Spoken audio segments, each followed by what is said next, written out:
I hear people talk about the ego and they say things like that we need to kill the ego. And I just want to say how much I disagree with that, because the ego is still a part of you. I'm thinking of the ego as in the ego defense mechanism.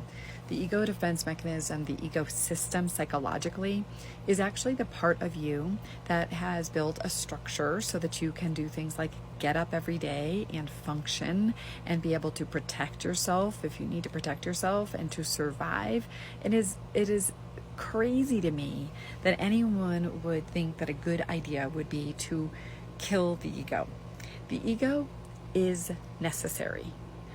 Now, I'm not going to deny that the ego can go a little bit crazy, run amok, and harm us in our life.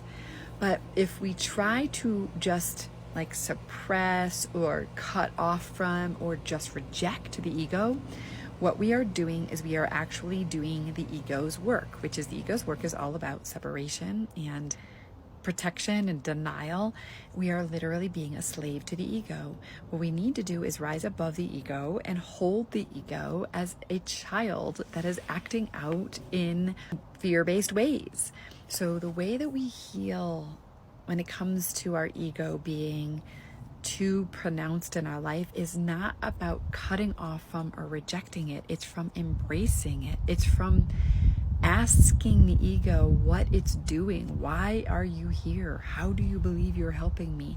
How do you think that it's necessary that you're here right now?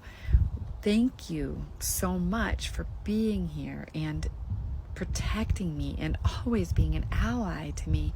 Thank you. And we also don't always need your knee-jerk reaction protection. We are adults. We can do more than that. We don't have to just act out of our primitive ego defense mechanism. So thank you, and can we do something more? The ego is otherwise going to just fight back and be resistant, and it's just not necessary. We don't have to do it in that way. We don't have to drag the ego kicking and screaming. We can ask the ego to come along with us, to take a rest, to allow the ego not to always have to be working so hard.